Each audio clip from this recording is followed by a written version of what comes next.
It's thinking. It wants to record, but it's thinking. All right, now it's recording. All right. Good evening, and thank you for joining us, and welcome to Kinder HSPVA's COVID-19 and College, a virtual question and answer session. My name is Kimberlyn Jordan, and I'm the school nurse here at HSPVA. The idea for this Q&A session occurred to me over the spring break, and I want to thank our principal, Dr. Scott Allen, for his support on this project. And in case you didn't know it, he's the best principal ever. I also want to thank Mr. Tellez, one of our assistant principals. He is my cohort on working on this. He is my teammate. He and I will be asking the questions this evening. I also want to thank Miss Landry. She was a big help in the way that I was able to reach out to our seniors from last year, our members of our class of 2020. And Miss Landry will be helping us tonight. She'll be our timekeeper. I want to thank everyone and anyone who had anything to do with this idea and helped to bring it to life. It was quite fun. But I especially want to thank the Kinder HSPVA class of 2020 for taking the time to share with us your experiences from this phenomenal and most memorable year for all of us, but especially for you. I appreciate you taking the time to share your experiences with those that are coming behind you.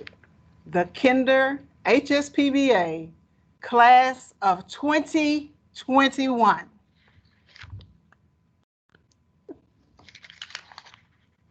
Just a few housekeeping items. Panelists, when your opportunity comes to share, if you will, try to be mindful of the time. You will be limited to 1 minute. If it goes a little over, that's okay. If it's a little under, that's okay. But just be a little bit mindful of that. And as Ms. Landry said, she will be keeping the time. And if we need to kind of help you to bring it on in, we'll do that. We may or may not have an opportunity to add in more questions at the end. We took a survey and questions were submitted, so that is the source of these questions. These questions were submitted by seniors from our class of 2021, as well as from some of their parents as well. So again, we may run through all the questions and have some time left over to take additional questions, and then we may not. We'll just have to kind of see. At any rate, I want to turn this over to Mr. Tellez, and he is going to introduce us to our wonderful panel. Okay, great. Well, it's a pleasure to be with you all this evening, and especially with panelists spending your time with us and seniors that are going to be tuning in or watching this back.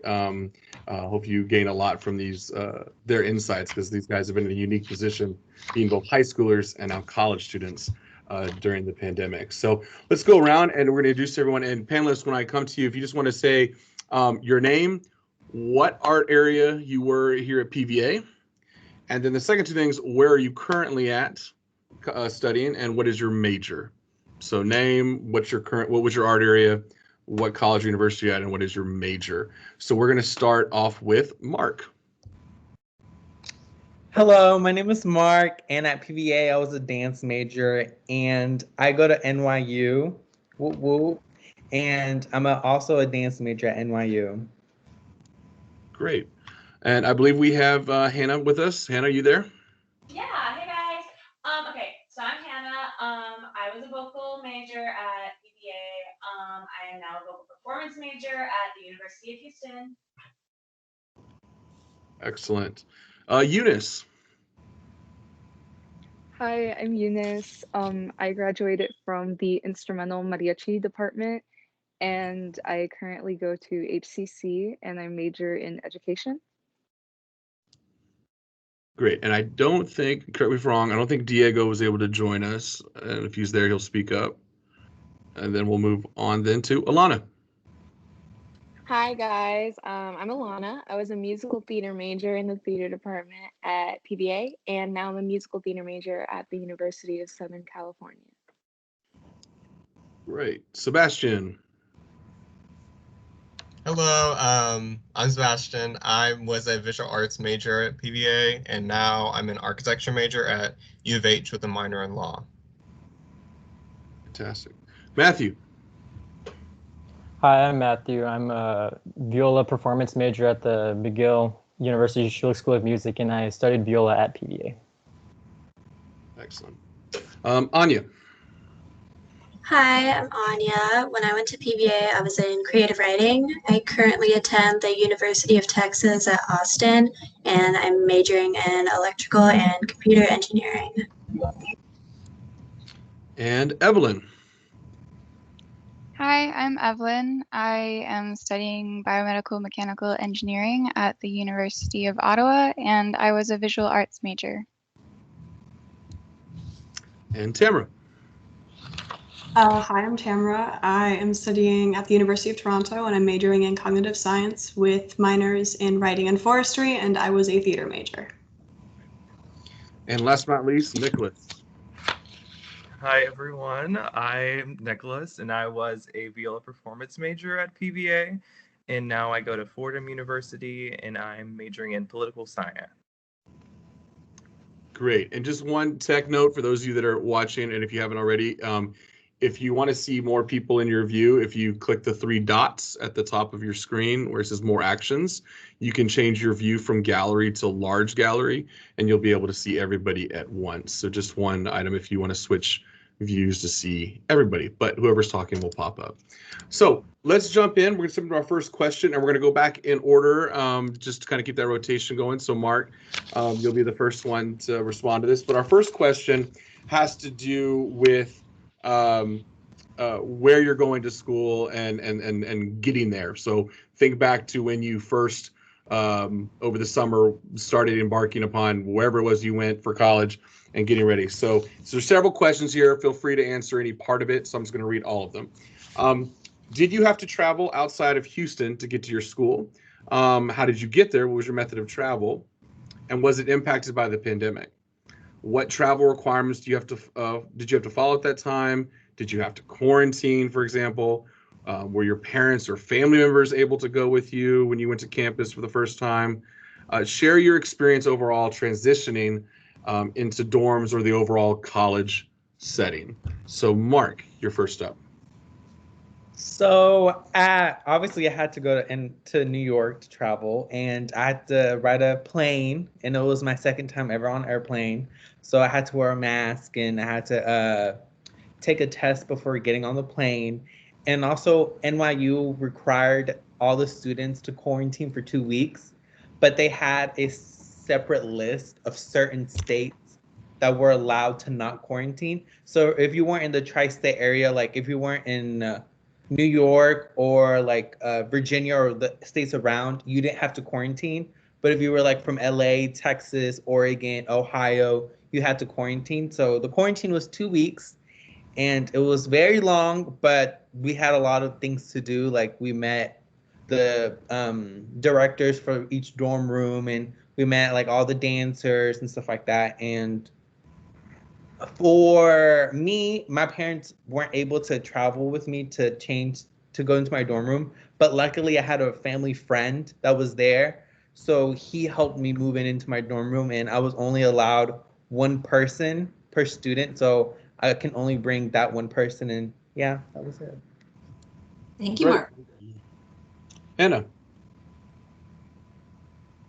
Yeah, so I actually was a fully online student. So I actually ended up, actually it was kind of crazy. I went to go live with my cousin over the summer, and so I started my summer classes, which I ended up actually dropping because I was like, I just want to spend the summer here. And then I came back home and I moved into my parents' garage apartment. Instead of actually going and living on campus, because my family was very safe about COVID and very like nervous about it. So they were like, we don't even want you living on campus. And I was like, okay, cool. I get to live up here rent free. Yeah, so I didn't really get to experience moving into campus last year, but I will be moving into the dorm apartments next year. Great, thank you. Eunice. Well, I don't plan on living in a dorm at all during my 4 years, but yeah, same as Hannah, I was strictly online, so I haven't even stepped foot on a college campus yet. Alana, Yeah, for me, my entire year has been pretty much virtual. I spent my first semester at home, and then I realized that in order to get more internship opportunities around the city of LA was a better place to be. And also, some of the facilities for students on campus were open. And that just kind of worked out for me better because I had to dance and sing and find space to do that. That allowed me to grow more than being at home. So I moved my second semester into an off-campus apartment. And yeah, I tested before I went. All my roommates tested. But it was pretty much up to us, and we had autonomy over what we did in the city and where we went. But there were some, very few, but some opportunities on campus for like facilities and space. great, thank you. Sebastian, I'm same as Hannah, kind of. So all my stuff was virtual online at U of H, and I didn't really step onto campus until second semester, and I started like actually going to the library and everything. But that was pretty much it. cool. Matthew, So because I had to go to Canada, I needed a student permit, but I had to apply for one at the airport in Montreal, which is frustrating. So what's really important to know, if you're going international, of course, you might still have to quarantine, depending on whatever circumstances the university decides. But you need to have all those documents ready. I mean, like a stack of them, like 2/3 of an inch or something. So you need to have all that prepared. So I was quarantined over there. It was off campus in another part of the city. But my parents also couldn't come because they were not allowed to go to Canada because they were not under the exemptions for the travel restrictions at the time. So it was difficult going there. cool, thank you. Anya, So I thought I was going to have one hybrid class. So I signed a lease for an off-campus apartment. And then a month before classes started, they were like, just kidding. And I'm like, well, it would have been great to know. So I stayed in Austin for a month, and I didn't really like being in Austin, and it was expensive. So I tried to get out of my lease. It took a while, but I did. And in the meantime, I was in Colorado just because I could be there. And then I couldn't stay there anymore. So now I'm back in Houston. So I definitely did not have like the regular college experience. I never plan on being in a dorm. Yeah. right? And Miss Landry, how are we doing on time? Do we have time to do a few more? Yes, you guys are doing great. You got 2 minutes and 40 seconds. Okay, great. Evelyn, So I crossed over to Canada and I was able to quarantine with my family for 2 weeks, but you have to quarantine outside of residence. And then once that was over, I was allowed one person to help me into the dorm. And that was basically it. I stayed there for 2 semesters and yeah. right? Tamara, Yeah, obviously we had sort of a similar experience. We're Canadian citizens, so if you happen to be a citizen of the country that you're going to internationally, it's a little bit easier to get into the country. We were required to we were required to quarantine for 2 weeks. We just rented an Airbnb and did our time. My parents dropped Evelyn off because she was in Ottawa, and then they drove 5 hours to drop me off in Toronto. I was only allowed one person, but I was allowed one person to help me bring stuff in. It took me about a few hours to get moved in, and that was it. great. And Nicholas, how was your experience? So I was also a virtual student for the entire year, but in terms of like going to New York, I did go to New York once, but a lot of the quarantine restrictions were lifted at that point. But in terms of moving in, they would have been the same as Mark's, since New York State guidelines were pretty much the same: quarantine for 2 weeks, get COVID tested, and then be on campus. But yeah. Great, fantastic. Thanks, y'all. I'm going to turn it over to Nurse Jordan for our second question, and we'll go back to Mark. All right. What kind of restrictions did your school enforce in areas such as dormitories, cafeterias, the campus store, classrooms, the library, and other common areas? Please share with us some of the guidelines and protocols that were enforced by your school. Right, Mark. So for NYU, every week on Mondays, we had to turn in a COVID test and we had to spit in a tube and turn it in. And if we didn't turn it in on time, they would we had 3 strikes before they kicked us out of the dorm room. So if we didn't do it, they would kick us out. And for like going to classes or going to the library, everyone wore masks and it wasn't 100%. It was only like 10% or like 25. So if it was a class of like 200 students, only like 25 students were able to go to that classroom. So it was like a very small class, and like it helped because you were able to have a conversation with the teachers and like meet other students, but they were very rigorous on like having a COVID test done. And if you didn't feel comfortable with just that one test, they offered the nasal one, so you could also take that one as well. So you can have 2 if you felt more comfortable. And yeah. Cool, thank you. Hannah. Yeah, so since I wasn't really on campus that much, I didn't really get to experience much of the actual, like, what was going on campus, like what they were doing about COVID, except for the few times that I went to go do some of my vocal training with my coach.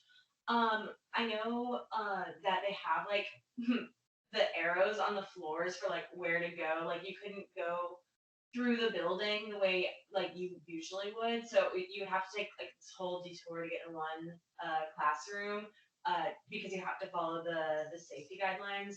I know we all had to wear masks. Even singers had to wear masks. Like while we were singing, we had these like duck masks. It was really funny. But yeah. Cool. Eunice. Well, I didn't really go to campus, but I know that if you did have to go to campus, you had to fill out like a COVID survey beforehand and like basically stating if you've traveled and basic COVID questions.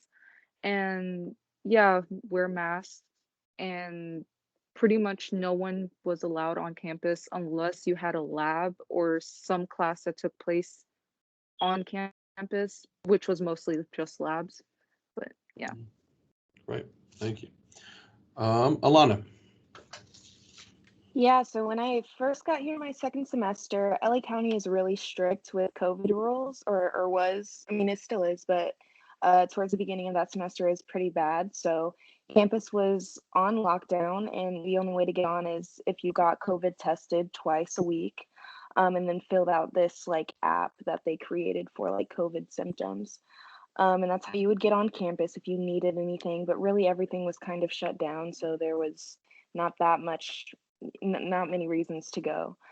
And yeah, I'm trying to think. They set up a few like outdoor study areas if you wanted to really go on campus and study, and also if you had a big need for housing, if at home was like absolutely not working or you were homeless at the time, they let a couple of students stay on our technically off-campus apartments in the village, which is just like a subsection of campus, and they were allotted like the same, things that everybody else was in terms of getting on campus. And for athletes, it's entirely different because they're athletes. But yeah.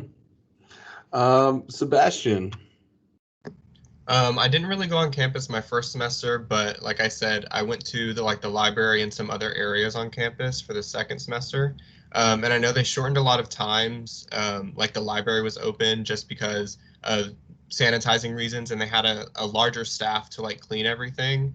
So I know that times were really changed because of COVID. But other than that, nothing.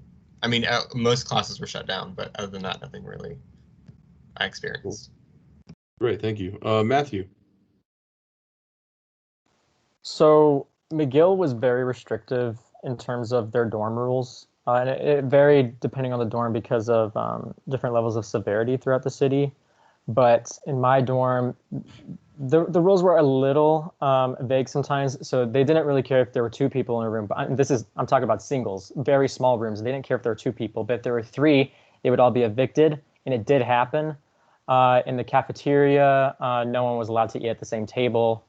And in the second semester, there was a citywide curfew from 8 p.m. to 5 a.m. So dinner had to end very early.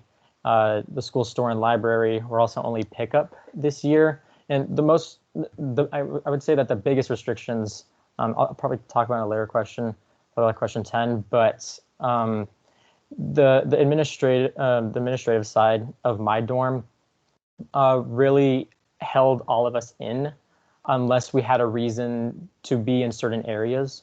So it was very restrictive. Interesting. Thank you. We got just about 2.5 minutes left on this question. Cool. We'll get through a couple more. Anya.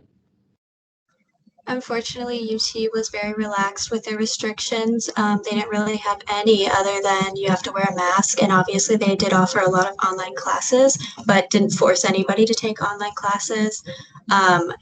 They offered free COVID tests, but they didn't require them. And I think that's really it. Great. Let's do one more on this one. Evelyn. So in the dorm, you were not allowed to have people in your room depending on if there was a lockdown. After a while, they eased it up so you could have 1 or 2 people in your room, but you were never supposed to have more than that. Second semester, they had guards walking down the hall to make sure that they didn't hear any people talking.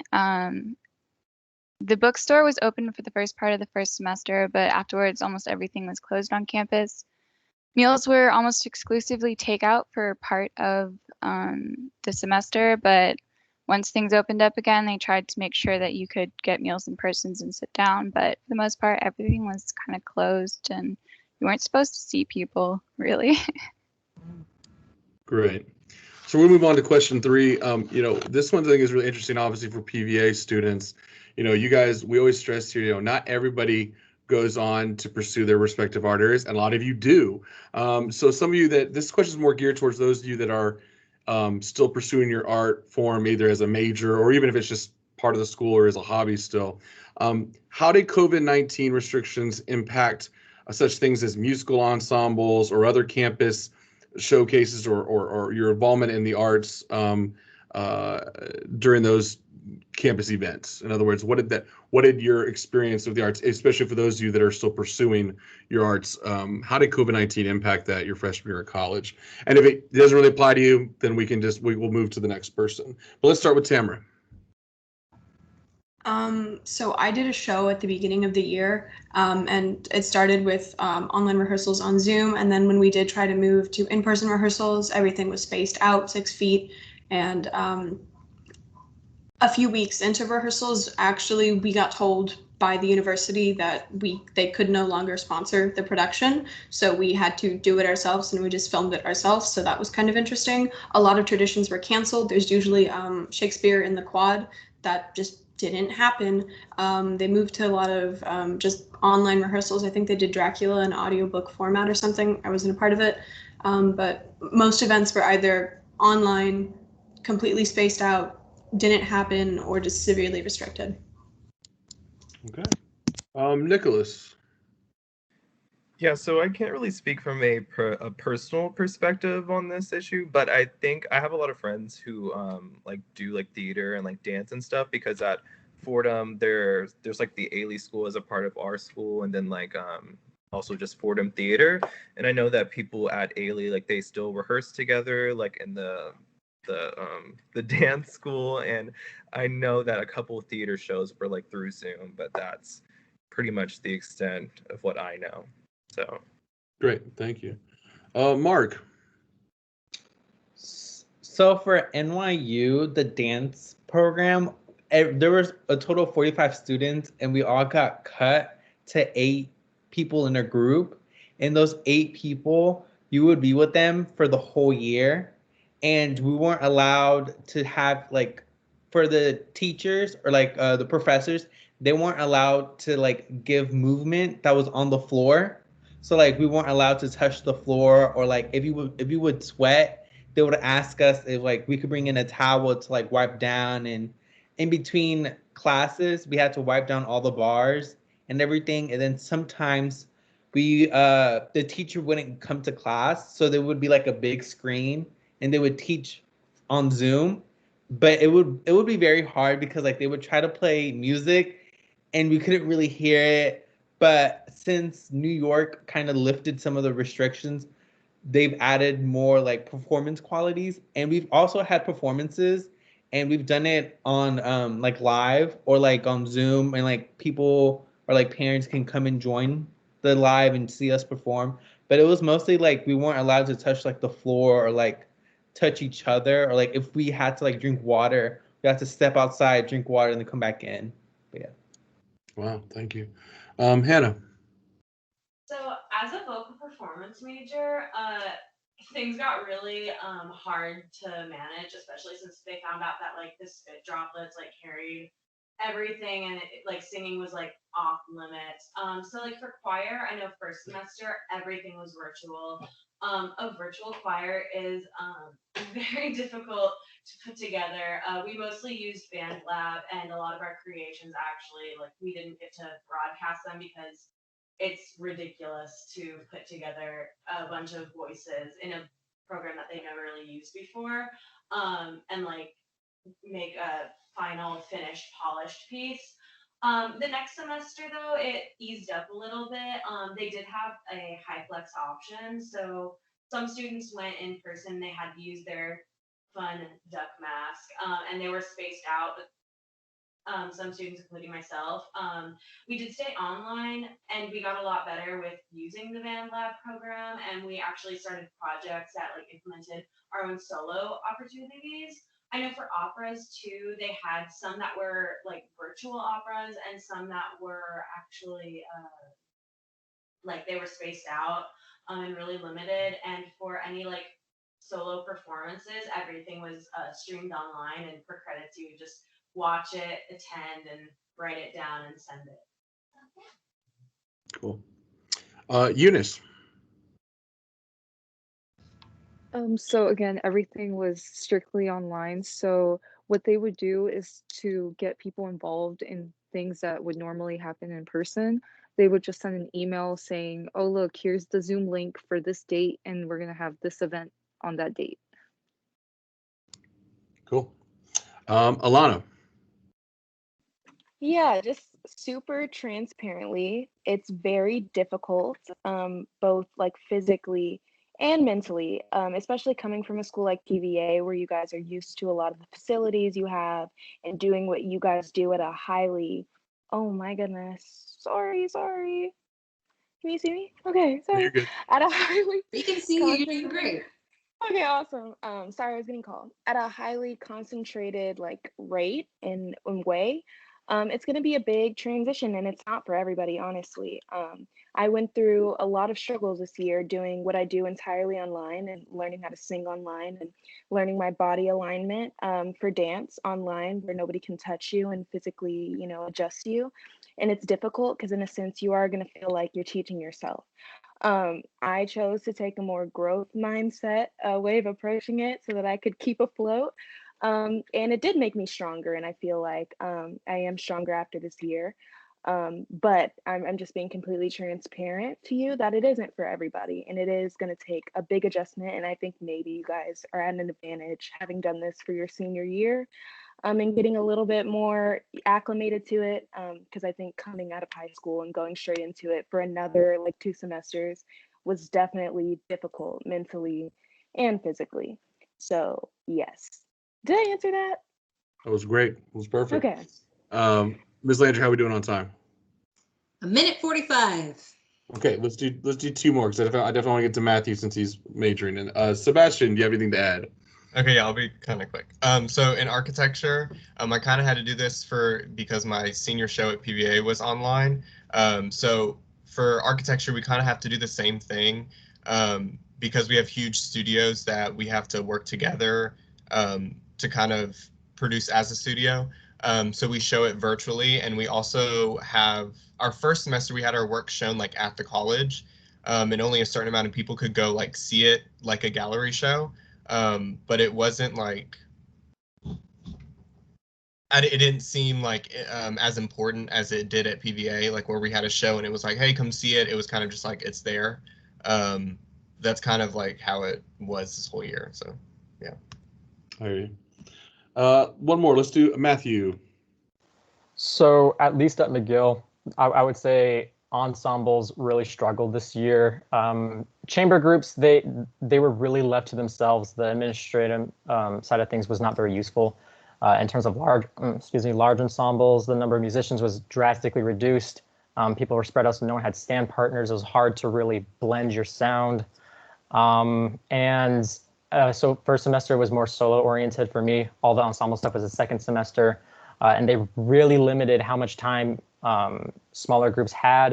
It had to be a specific room. You had to reserve far in advance. You couldn't even go over to like outside locations because no apartment's going to say, yeah, sure, you can rehearse in here. So you really had to be very autonomous and check reservations very early and be very demanding to the music school, because they will not give you any leeway, even if you have like a competition, which was the case for my group. Great, thank you. We'll turn it over to Nurse Jordan to ask our next question. All right. Did you find it harder to make friends at your school due to the pandemic restrictions? How did you network around the coronavirus?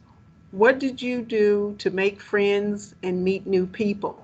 Did you join any Greek letter organizations or other clubs or organizations? Great, let's start with Anya. Yeah, it was really hard making friends. I still don't really feel like I've made any friends, but I've made like casual acquaintances through GroupMe. So just by reaching out to people through GroupMe, and also if you have group projects, I made acquaintances with people in my group projects. I have joined a few clubs. I did not do Greek organizations though. Great, Tamara. Oh, sorry, I was at Evelyn first, then Tamara. So first semester, I had one friend that I knew on campus, and I think I saw people on average like 4 hours a week total. It's really tough first semester. Second semester, I got adopted into a friend group. It was really nice. Living on campus definitely makes it easier to find friend groups, but it's still kind of illegal to try and hang out with any of your friends. So it's definitely trying. I almost joined a sorority and then decided against it. That's about it for me. Great, thank you. Tamara. Yeah, I have to say that living on campus definitely made meeting people easier. I was able to meet a few people early on, which was nice. What I didn't consider was actually the weather on my ability to meet people and hang out with people, because it was a lot easier to justify hanging out outside. And I don't know about y'all, but I definitely wasn't used to the cold. And that was definitely something interesting. It made meeting people like just really hard because it felt like all I was doing was just going from my room to eat, back to someone else's room, and then back to my room, and just repeat that like twice a day. And that was basically all the interactions that I was having with people. So yeah, definitely made things a little bit harder. And I didn't really join any clubs because I didn't want to spend any more time online than I absolutely had to. So Great, thank you. Nicholas. Yeah, so I agree with everyone. Like, it's been really hard trying to make friends like online, but I did join one organization. I joined my school's mock trial program, and through that organization, I made a lot of friends, and we spent a lot of time together because our entire season was virtual. And so we did competitions on Zoom, we did practices through Zoom, and so we just basically did a lot of our work together online. And so it was kind of surreal once I finally met all of my fellow like mock trial people like in person, because like I'm like, oh my god, you're real, like you're an actual real person. I've only seen you through my computer. But yeah, and I think that it was a lot easier to network through by joining an organization. So yeah. Great, thank you. Mark. So NYU, at NYU, they bring a lot of like professors from outside companies, like how Nicholas was saying, like teachers from like Alvin Ailey, purchase or like motive, like students, like teachers or professors like that. So that's how we were able to like connect with them. And also for dance, I had to take like anatomy and music. So I was kind of already with my dance, with like the dance people, like at PBA, I would always be with like the same dance people in my classes. So like I would see a lot of the dancers like on Zoom, and like I would meet them and like have conversations with them. So it wasn't really hard meeting them, but I know a lot of other students like that were in pre-med or that were in sociology, they had a hard time meeting people because like that was a Zoom class of like 200 students and everyone had their cameras off except the professor. So it was like hard to like make friends and stuff. So I know some people had it harder than me. And I did join a fraternity, Delta Lambda Phi. Um, yes, and it was really fun. They're all it's a gay fraternity. It's not like one of the straight ones. That's not for me. So I met a lot of like drag queens there, and like there's some students that do drag, and then I met other people. It was really fun. And Great, thank you. Hannah.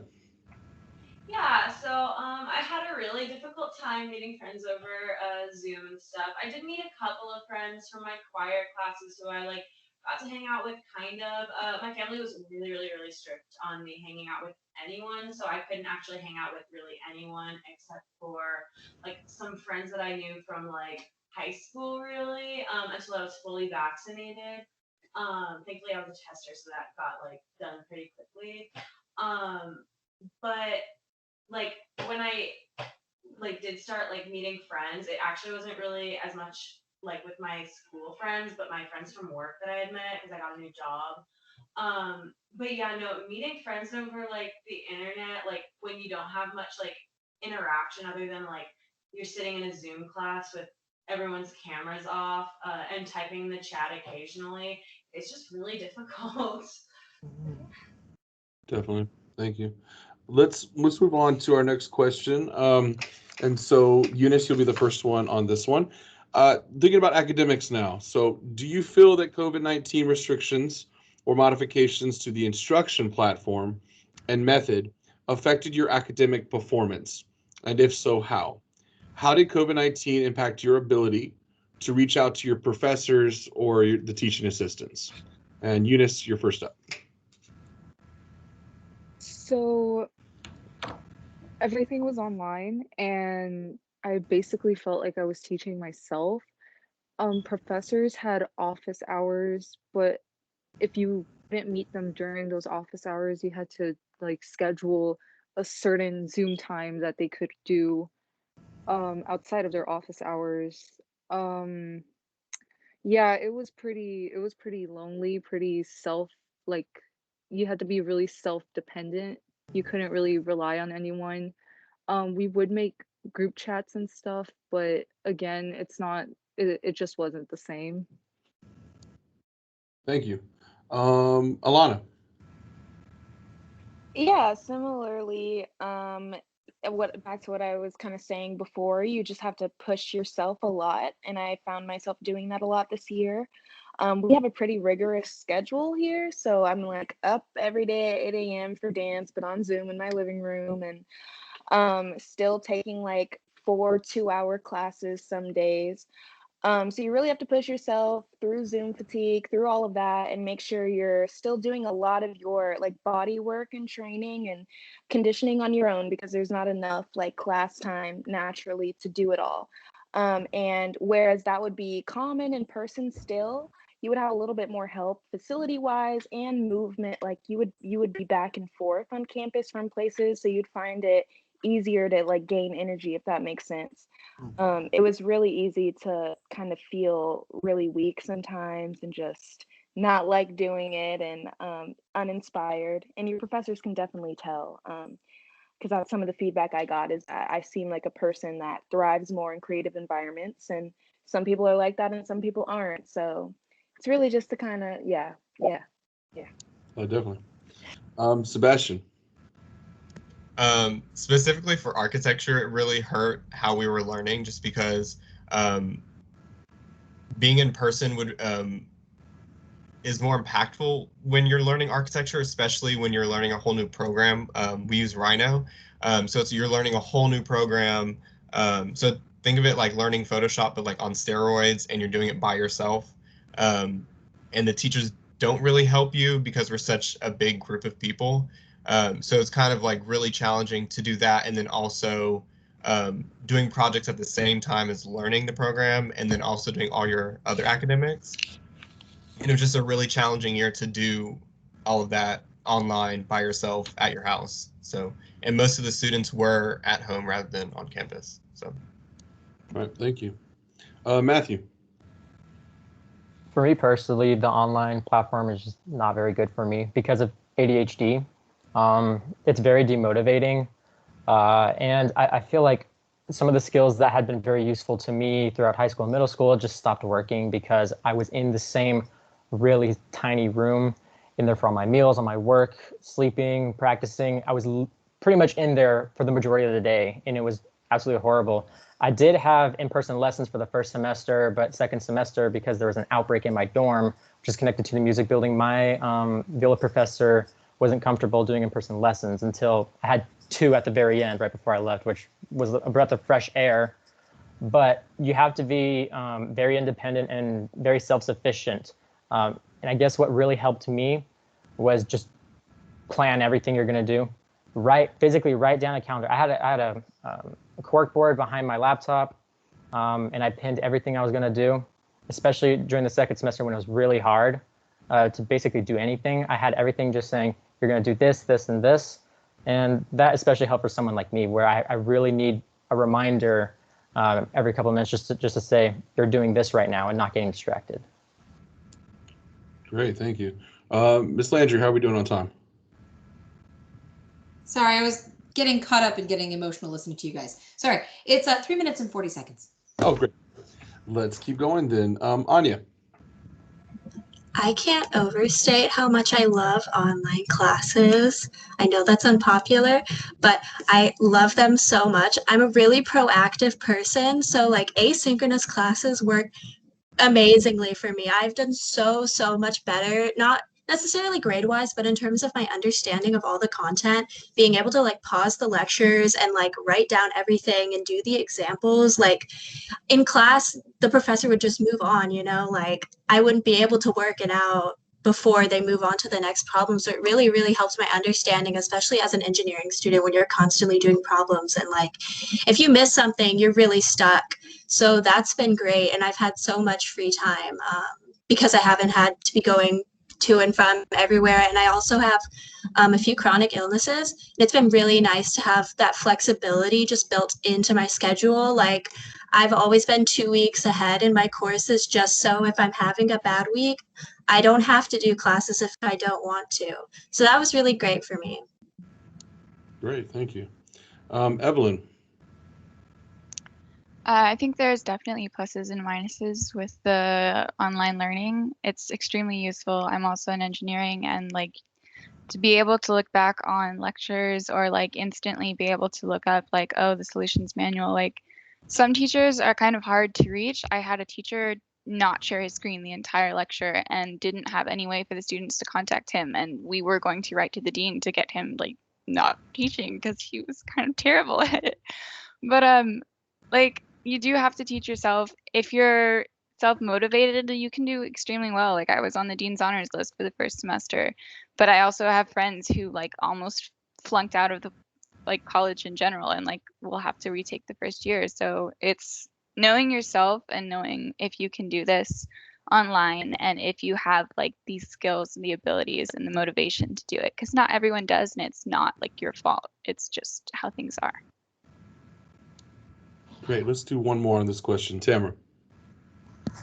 Okay, I'm a very independent person. I've always been known as someone who does their own thing and it has been like a self-sufficient person. This year killed me academically. I'm just gonna say it. I didn't have any schedule. It was hell. I have never done worse academically in my life. I wanted to die for a lot of it. I'm just being completely honest and blunt. Like not being able to talk to people, not being able to talk to other students. I have never talked to a professor. I've never seen their face. It completely like separated why I was doing what I was doing academically. It made it feel pointless. It made it feel like it completely separated my life academically from like my work. It was stupid and I hated it. It was nice that I didn't have to walk to class. I'm gonna say it was cool that I had a little bit more extra free time, but it killed me. So Thank you. Let's move on. Nurse Jordan, next question. Wow, I am just really moved by what you guys are sharing, and I know this is going to be very impactful for our students and any students that happen to look at this. This is wonderful what you're sharing. I really appreciate each one of you.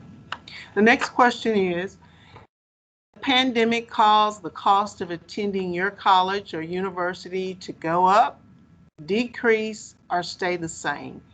Did you experience any new college expenses due to the pandemic? And Nicholas will be first up. Yeah, so I guess in terms of cost, I stayed home this semester, so I didn't really have to pay for like any housing costs. So I guess that could have brought the cost down a lot, especially it being in New York City. But in terms of other parts of like my financial aid, I had a work study, but like since there were no more like positions available, especially like virtual positions available, my university kind of just gave that to me as a grant, which I was very thankful for. And I know that a lot of universities, especially Fordham, is very understanding right now, especially like if you need more money for anything, especially since they've been getting money from the government too. Like all you have to do is ask for it, and they'll give it to you if they're a good university and doing what they should be. But yeah, I think especially now, a lot of universities are more willing to give you money for whatever you need. So yeah. Great, thank you. Mark. NYU, this might sound very rude, but I say NYU is very stingy with their money, and it's like very true. So the cost stayed the same. You had to pay the same amount. Fortunately, I had a lot of scholarships and financial aid, so I was able to still attend, and I didn't really have to pay too much, like outside expenses, because for the quarantine, the school would give you $300 of Grubhub money. So like those 2 weeks, you could buy a five-star meal at a restaurant and like be fine, or like you could do stuff like that. And then also each semester they would, from what I heard was that the governor would give money to NYU, and it would be like $4 million, and NYU had to give it out to students. So each semester, you could apply for a grant, which was like COVID relief grant or whatever. And the max you could get was $1,000, and that money would go for like if you had to buy books, if you had to buy food, meal swipes, or like if you needed to go back home, like it was money for you to help you. But yeah. Great, thank you. Hannah. So since I got to live in my parents' garage apartment, I had a lot easier of a time financially this year than I actually initially thought. I also, most of my school was paid for by grants and scholarships that I made my senior year. But I still took out a bunch of student loans, and now I'm gonna have to pay them off. So I'm not really looking forward to that. But hopefully I'm gonna put them in towards next year. But I think that this year was a lot actually cheaper for me because I was at home, like I wasn't living on campus. I didn't have to buy as many textbooks as I really thought I would. My textbooks are really expensive, especially for the music classes, because they carry over into the next years. But like my academic textbooks were really not that bad, and you can actually go online and find them for free. But you didn't hear that from me. So yeah. Great, thank you. Eunice.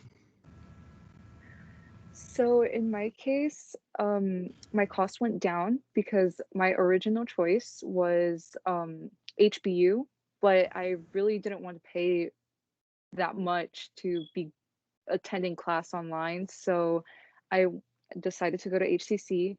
Um, they handed out, I got $2,000 worth of money for technology. and everything else was covered by the Pell Grant. So all my textbooks, all my classes, everything. So basically, I didn't have to pay a dime this year. Well, that's fantastic. And I'm going to bring him in because I saw that he joined us, our final panelist, late, like he was in high school. Diego McKenna Barrero, you are here with us. I'm going to have you jump in now that I've roasted you. First of all, introduce yourself, what you did here at PVA art area, where you're going to school, what you're majoring in, and I'm going to have you be the last one to answer this financial question. So, Diego. Hi, I'm Diego. At PVA, I was a dance major. I go to Butler University, and I am a dance arts administration major. And so, Diego, if you want to be our last one on this question about how the pandemic impacted your costs of attending school in any form, whether it went up, down, stayed the same. Right. As far as tuition, there was going to be no change because thankfully I'm on scholarship at my school. And then for room and board, there was, as far as I'm concerned, there was no change because Butler kept the price the same for our meal plans and our room. The only thing is that like they did allow some kids to not attend in person and still have to and still take the classes. So you yourself could reduce your cost by not attending the campus, like not going to school. Gotcha. Thank you. And I'm just teasing you. I love you. Let's move on. And Alon, you're going to be first up on this one. Did COVID-19 influence you to change or even consider changing your plans for your major? And please share why or why not. Alana. Not at all. If anybody knew me from high school, I wasn't doing anything but this. Love PVA so much, but academics, But no, like I found a lot of great opportunities in quarantine, and I got my first like professional credit in what I do. So I already made the plan for myself. If this didn't work out, then I was just gonna continue with my agents and go that route. Not be broke because we got to be financially savvy in here. But yeah, I would never stop what I do just because of college, because there's plenty of people who survive and make a name for themselves without college. But with that being said, I would try to stick in and get this degree because first gen up in here. Yeah. Great, thank you. Sebastian. Personally, I really did question changing from architecture. If people knew me in high school, they knew I was like all about architecture and that was like what I was gonna do.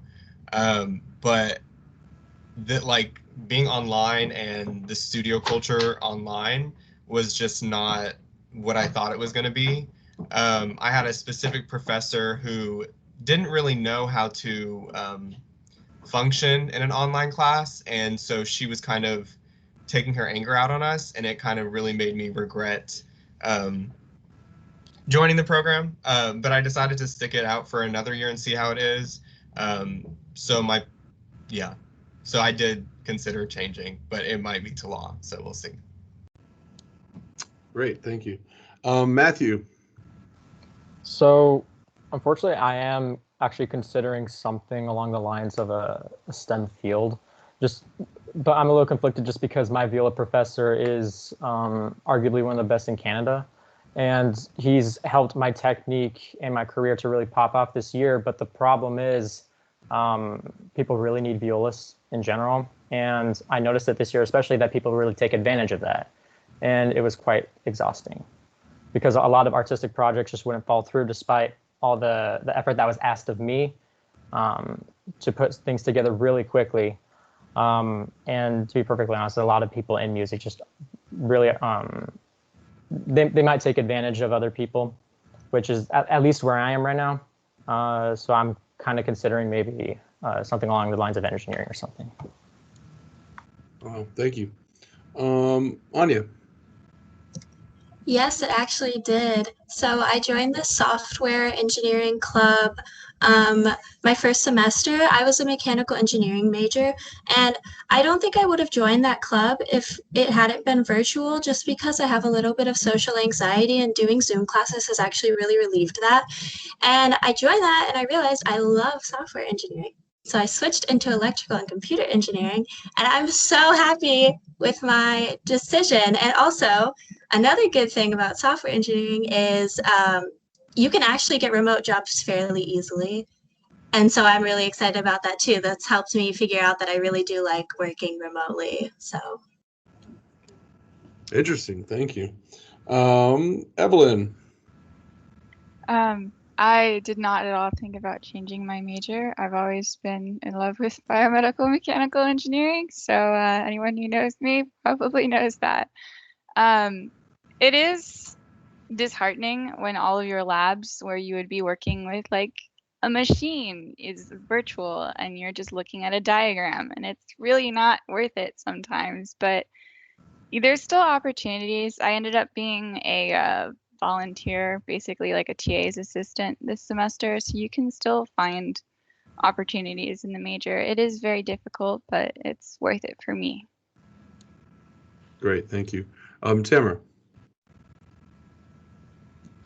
So I started this year as a cognitive science and international relations double major, just because the school that I'm at requires you to double major or specialize or just do some mix of that. And I did end up dropping that, and I do think it is partially because of COVID, just because I had a lot of frustrations with the classes that were required for that major, and I wasn't, able to talk with any professors, didn't really meet anyone, wasn't really able to form any study groups for that sort of thing. And maybe if things had been in person, things would be different, but I'm honestly a little bit happier with the mix that I've got on. So yeah. Great. Thank you. Let's do one more. Nicholas. Yeah, so in terms of changing my major, I think the thing that mostly contributed to me wanting to change my major, because I came into college wanting to do like international studies or like study international relations, but like I kind of, through taking classes and taking certain like political science classes like about the government and stuff, I kind of learned that that was kind of what I wanted to study more focus on, I guess. But definitely the pandemic made it a lot harder to really like kind of connect with people, especially connect with professors on certain subjects and stuff like that. And so that's definitely something to keep in mind if this is going to keep happening with the virtual learning. Definitely. Thank you. Okay, we have 4 more questions, and for our next question, I'll turn it back over to Nurse Jordan. All right. Are you still happy with the school you decided to attend after the impact of COVID-19 on your first year at that school? Will you be returning to your school for the 21-22 school year? Why or why not? And first up, we got Mark. Yes, I'm so very happy that I was able to attend New York University, and I really liked going there, and I'm very happy about it because I was actually safer from COVID in New York than in Texas. Because when I was in New York, I heard that there was a lot of not good restrictions here, and in New York, if you didn't wear your mask, people would yell at you because there was fights. I was walking down the street and people were punching each other. They were very like, if you don't have a mask, you're not allowed inside my shop or like my area, which was very good. And that was like a reason why my parents allowed me to go, because they were like, at least we know that you're safer there, because they're more like, even the people are more restrictive. And I will be attending in 2021 to 2022, and NYU is hopefully trying to be more open, like try to open up more things and try to have more events where our class can like meet other people. Great, thank you. Hannah. So, okay, this is a really hard question because I've always loved like what I'm doing. And I really like my school. I really like the professors that I have been able to connect with, but I have a very hard time, kind of similarly to what Matthew said earlier. Like I have really bad ADHD. So learning online is really difficult for me, and making those connections is really difficult for me. And that is just something that I really need as a student to like actually feel like I'm growing as an individual. And so it was just it. I've had a very hard, long debate about both my major and what I'm going to be doing like next year. I'm going to actually be continuing both my major and going to the school next year. But I still feel very iffy about the entire situation because I feel like I have like no guidance when it comes to like what I want to do because I feel like I have no connections really, if that makes any sense. Right, definitely. Thank you. Eunice. Yes, I'm very, very happy with the decision I made. I saved a lot of money having to do online school at a community college versus a four-year university. I will not be returning next year because the plan was mostly up until people are starting to go to school in person. So I will be transferring to U of H. Yeah. Well, congratulations. Awesome. Diego.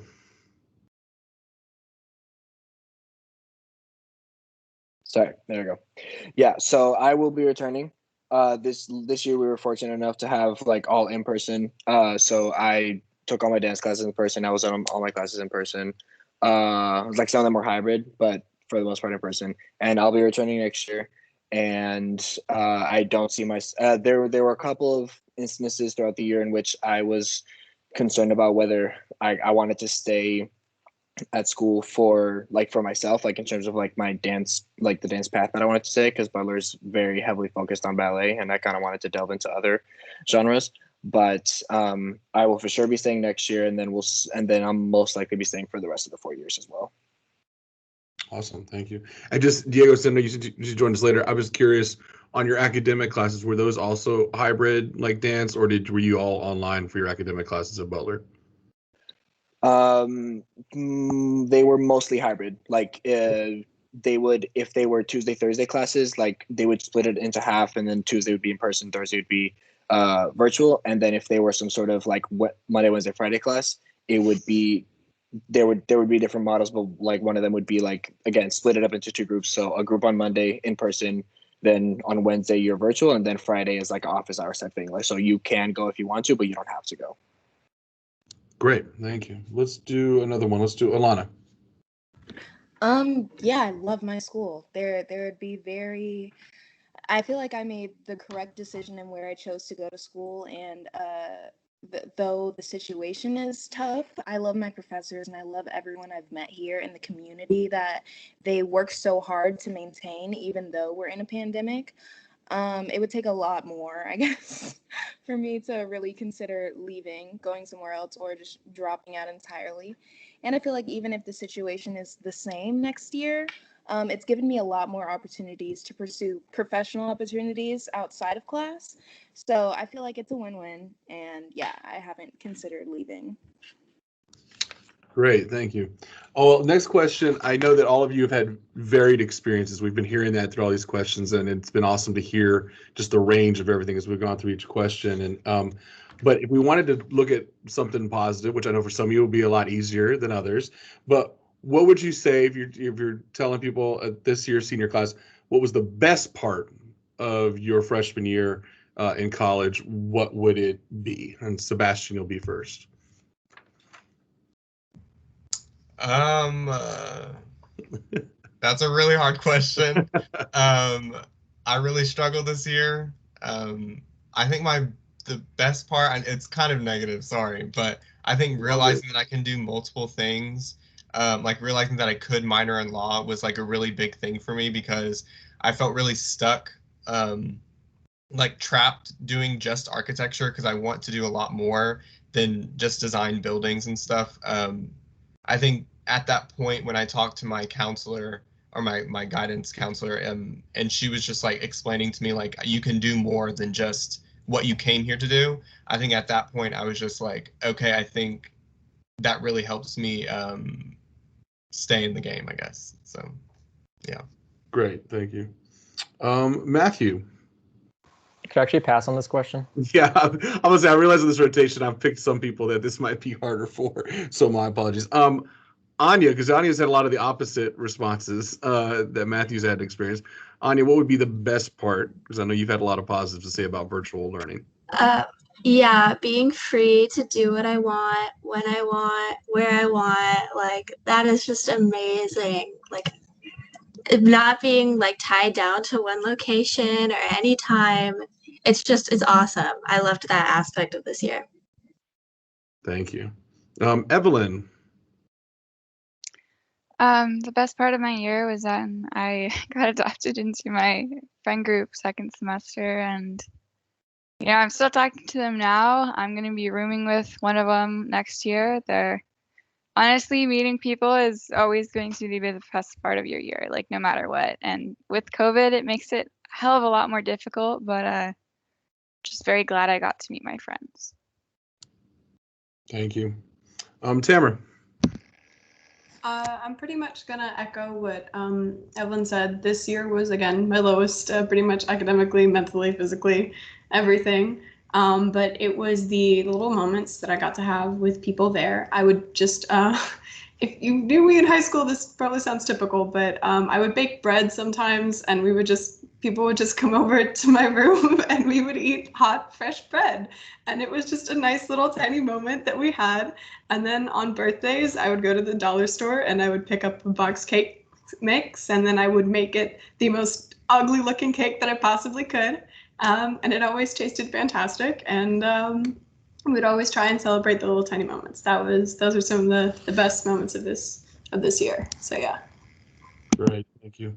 Let's do a couple more. Nicholas. I guess the best part of my freshman year was definitely being able to make it to the national championship of my mock trial team. And for those of you who don't know, college mock trial is like incredibly serious. Like I was so surprised going into that activity. Like I didn't know it was that competitive, but it is insanely competitive and very hard to make it to the national championship, and we did. And it was actually the first time like in Fordham's like history that both like our like A and B team, I was on the B team, made it to nationals. So we had like everybody in our program went to nationals, and like it was really great and really special because we like all worked so hard and put in so many hours towards it. So yeah. Great. Let's do one more. Mark, what was the best part of your freshman year? The best part of my freshman year was being able to travel to New York, because I've never gone to, and like I've never traveled outside Texas. I've only went to Virginia and like Colorado, and that's it. So it was really nice to experience New York and like experience the people there and like the different type of energies and auras that people have there. And it was just really fun to like wake up at 5 a.m, go to the Brooklyn Bridge and see it like all the sky pink and everything. And like it was just really fun for me to be able to be outside of Texas and be at a place where I felt comfortable being myself. Great, thank you. We have a couple more questions, and for the next question, Nurse Jordan. All right. What was the most challenging impact to your freshman year of college caused by the pandemic? Let me say that again. I didn't even understand what I said. What was the most challenging impact to your freshman year of college caused by the pandemic?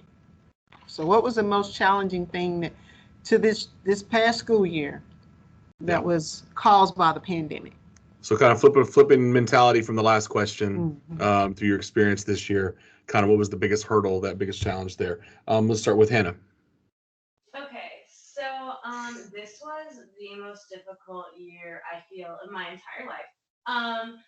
I I struggled a lot with connecting with people. I'm a very like hands-on, like in-person type of learner, and I connect with people that way. I also went through a really serious breakup, but I guess I'm better now because of that. And I felt really lonely. That was my biggest issue. Is I felt like I had like nobody, especially during the beginning of it. And yeah, I really struggled with just I felt like I was alone. And even though I was like going to classes in person and I was talking to people online, I felt like I had like no connections. So yeah, that was definitely the hardest part. Thank you. Eunice. So the most challenging was, yeah, definitely making connections. Also keeping that motivation consistent because at the beginning of the year, I started really motivated, really really like wanting to do my best, and I made the dean's list the first semester, but then the second semester was kind of where it started like I didn't put in as much effort in my work as I could have. I mean, I still did okay, I guess. I got all B's, but not as it wasn't as good as the first semester. Thank you. Diego. Yeah, pretty much just what everyone else said. Was that not like loss of connections, like not being able to meet as many people as I could have in a normal year, because while most of the people that I met were pretty outgoing people, and like we would go out to dinner. We would like on camp, like to the cafeteria, I mean on campus. Like we would go out and do activities like on the quad, whatever. Like we would like hang out. Like there were some people who would like stick to their dorm rooms or like not hang out with as many people because they were concerned about COVID. So just like potentially missing out on connections because people were concerned about the spread. Thank you. Let's do a few more. Alana. Yeah, I was gonna say a similar thing to Diego. Like, I think when I moved my second semester, I was so eager to make friends and be really close with my roommates and have this new like family bond, kind of like similar to PBA, because I feel like I missed that energy and like having a supportive, creative environment. And I kind of forgot that I was going to have like more challenging adulthood struggles in college as well, because there were like more pressing issues at hand with the pandemic. I kind of forgot that like, oh, like I'm not everybody I meet is not going to be my best friend, and I will have failed relationships and friendships. And then it also made it harder to get outside of that bubble of kind of failed friendships, because not everybody is in LA and not everybody was on campus. And I went home for a while because I felt homesick and sad, and I miss my friends. But I think that was also just a part of the college experience that I kind of didn't anticipate enough. But yeah. Definitely. Thank you. Sebastian. I agree with Eunice. I think my most challenging was keeping motivated. Going into this, I was really passionate about architecture, especially coming from visual art and having like that artistic background. But going into like the actual architecture program, it was kind of a switch to like more of a sterile design rather than an artistic outlet. Um, and it was kind of challenging because all of my professors were just like, this is how it is, and they weren't really open to hearing how I learned, like not saying, but they weren't really like, I was trying to explain to them like the way I was designing something was based on like the way I did ceramics or something, but they weren't open to um, something different. And it was kind of frustrating because that's what we got at PVA. Was like I was able to do ceramics in a certain way, I was able to do sculpture in a certain way, but now they kind of want us to do mostly the same thing in our basics. So that was really challenging. Great. Let's do one more. Matthew. So the hardest part of the year would be the entirety of the winter semester. The first semester, I didn't actually meet very many people because I had travel obligations, and before leaving the city, I had to test negative before leaving the city. But what was really hard immediately after winter break was Montreal was under a curfew. The whole province was pretty much in lockdown, and in my dorm, there was a severe outbreak of COVID. And I would say I was one of like a dozen people in my part of the dorm that didn't either have it or was considered at risk. So during that time, I wasn't allowed to go to the cafe in the dorm. I was actually completely isolated to my room because I had to have every single meal delivered to my door. I had to stay on my floor. I couldn't actually visit anyone else's room, not even my brother's, and he was only 2 floors beneath me. And I would say that this level of isolation completely squashed what quarantine was, because at least in quarantine, I was excited to be in Montreal and like getting ready for college. And this time period lasted for about a month. And so for myself and a lot of other people, it was very depressing and made working and practicing much harder. Although not many people were around to listen to me practice, so that was a plus. But I was later able to move around the dorm, but there were many of the same restrictions that remained after that, and the damage had already been done. So my friends from the dorm, and myself included, are like actually currently seeking therapy because of the restrictions and how bad that time period was. And it just really made me realize that COVID exacerbates any other problems that life already throws at you, not just isolation, because isolation itself will drive you crazy, but anything else that happens on top of that is just much worse. Wow. Well, thank you for sharing that, Matthew. I think that's definitely powerful. I think a lot of people need to hear that, because I think exactly what you just described are being experienced by a lot of the seniors and underclassmen here at PVA. That same sort of feeling alone, and like you said, exacerbating what may be already there before the pandemic, right? So thank you. So let's get to our last question, and this one everyone's going to get a chance to answer because I think it's important and involves passing on some advice. What's unique is that, you guys, 2021 has experienced their entire senior year of high school. You've experienced your entire freshman year of college. You guys had that little bit of overlap. We were both in high school together. You both experienced they're going to have the end of high school is going to look a lot like y'all's end of high school. But you have a unique perspective. We're obviously hoping that we get back to some normalcy. I know we are hoping that at PVA. A lot of you are hoping that for year 2 in college. But just kind of looking back in totality, and this can be related to COVID or just in general, just through your experiences now being a year out of PVA. What words of wisdom would you like to share? If you could share one thing with the current HSPVA class of 2021 as they prepare to be where you are, attending college next fall, what would it be? And we're going to start with Anya. We're going to go through everyone on this to wrap things up tonight. I would say be sure to stay healthy, exercise, drink enough water, eat right, sleep well. It's like really, really important. Like that's been the biggest, I guess, positive change I've noticed since going from PVA to college. Like having more free time, I'm able to take better care of myself. It's a really good thing to do.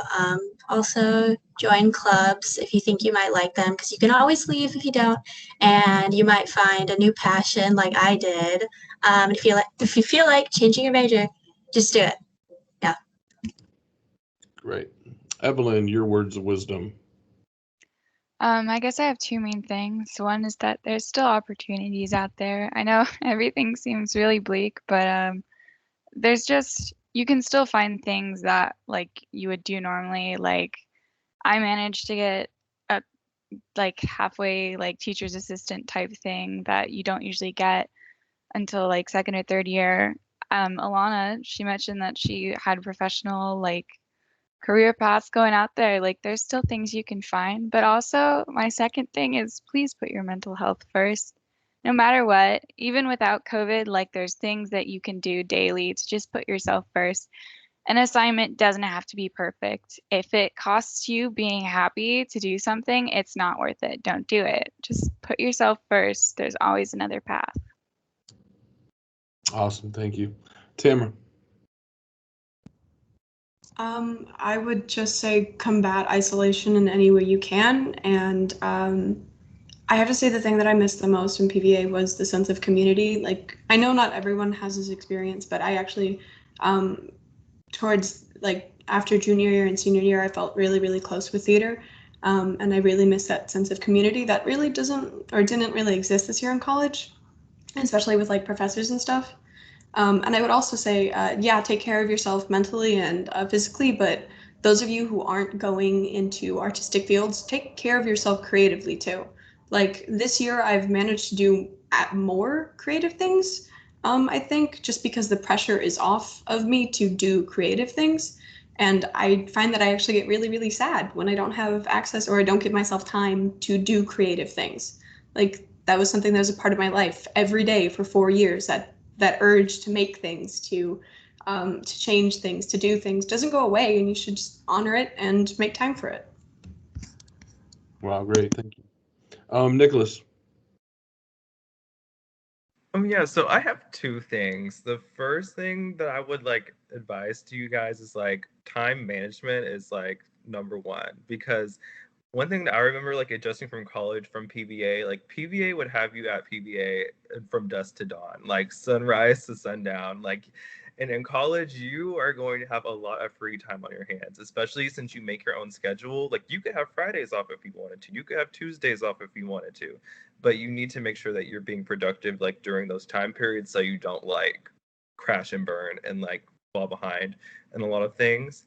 And then second, I would say network with as many people as you can. Join organizations, meet as many people, because sure, like college is great, like you're getting a degree, but it's not about what you know, it's about who you know. So meet as many people as you can, make the most of your time at college, and have fun, take care of yourself. Like, this is like the only time you'll ever be able to do something like this. College is very unique. So Awesome, thank you. Mark. I also have two things. Please, please don't procrastinate, because I know people that have class at 8 a.m.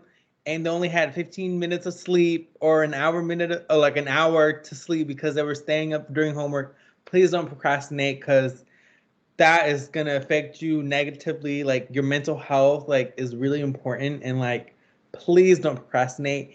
And also, I know at PDA the teachers kind of spoon feed you like assignments, like, or they hold your hands. Oh, sweetie, it's okay. Oh no, professors don't do that. If you have a question and you don't ask the question, then like that's on you. Like, you're wasting your time there. You know what I mean? Like, you have to go seek it yourself. And I don't like that. I'm very shy with meeting like new people or like being in new environments. So like it was a little hard for me, but please don't expect the teachers to spoon feed you or to hold your hand, because they will not do that. They're not your kids. They're not, no. They have too much assignments or too many students in a class to do that. So yeah. Kind of hard to believe that Mark Aguilar is shy, but we'll take your word for it. Hannah, what's your words of advice, wisdom? Okay, so I also have two. One of them is kind of like they feed into each other. Anyway, so my first one is like really be true to yourself. This is the time that you're really discovering who you are as a person. You know, who you were maybe senior year could be completely different who you are your freshman year, and that is totally okay. It is totally okay to like experiment and to like really try to figure out who you are, and don't be like discouraged if you like haven't figured it out yet.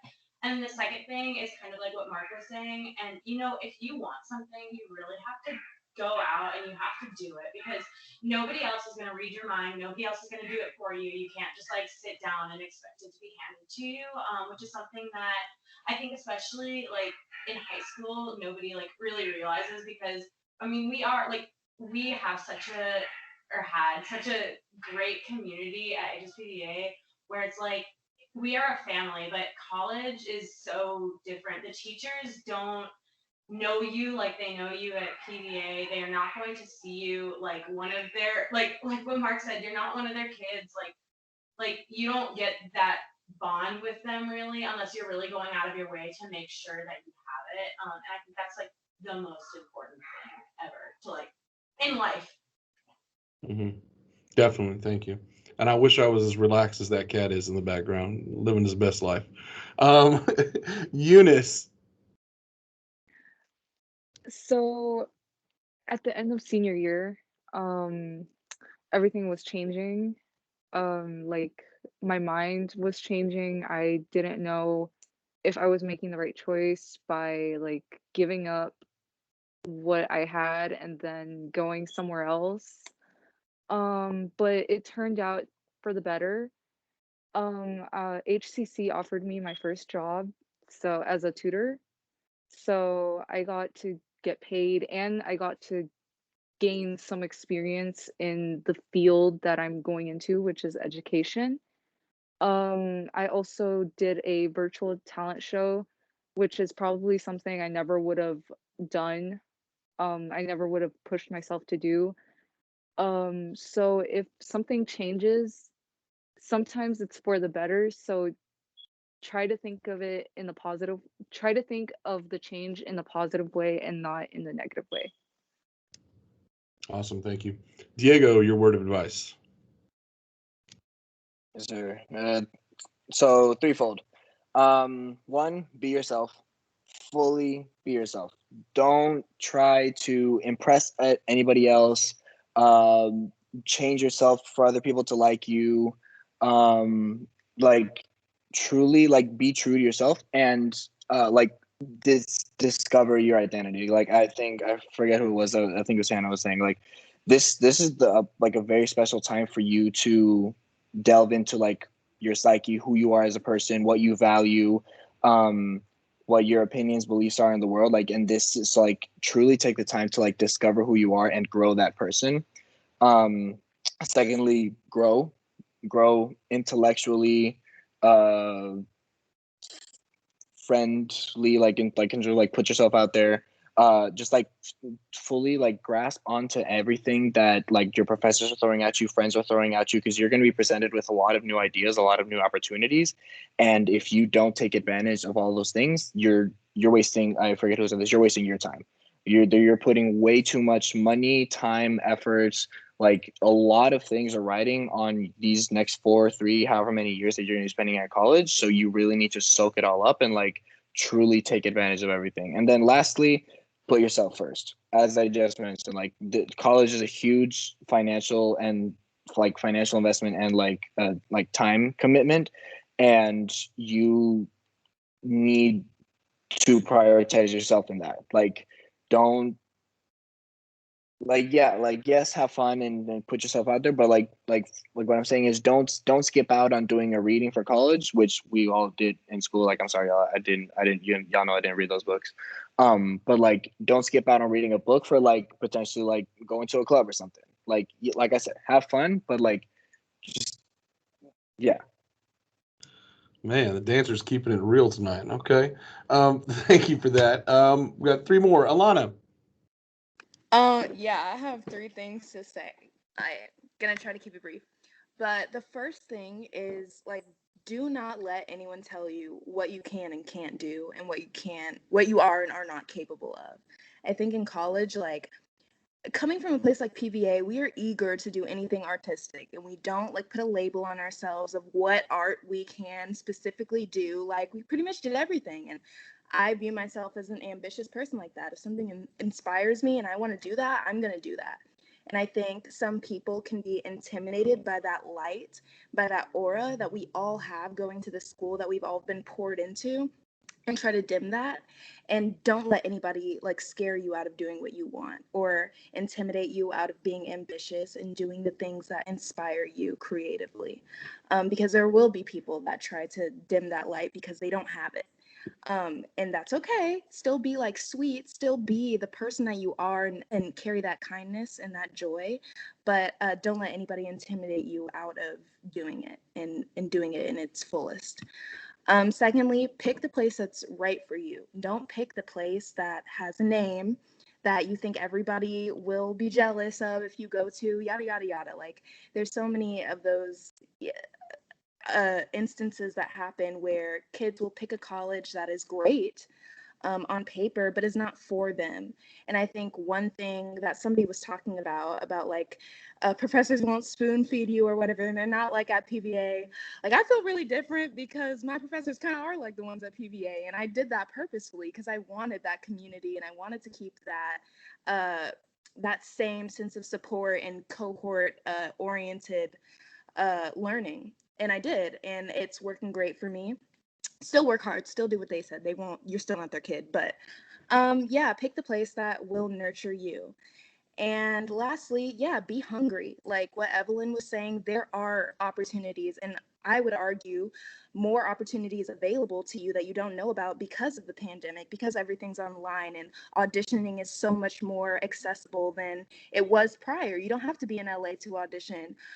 You don't have to get be right out of college to find an agent. Like go on Instagram, follow casting directors, follow people who are doing projects. And yeah, just be hungry. Like, do what you want to do. Awesome, thank you. Sebastian. I have two things. This first thing, I really wish I had learned it at PVA. It may sound weird, but separate yourself, especially if you're doing something like creating an object or creating something physical. Separate yourself from your work, especially if you're going to get critiqued on it. I don't mean like don't put your name on it or don't claim it, but when you're going into critique, they're not personally attacking you. They're critiquing the work that you're producing because they know what they're talking about.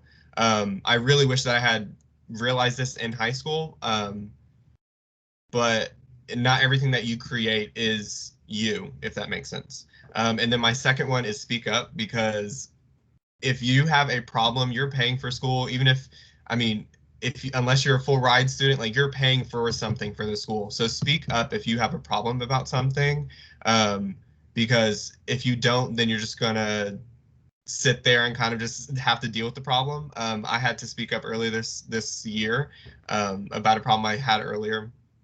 But I really implore y'all to speak up if you have a problem. Yes.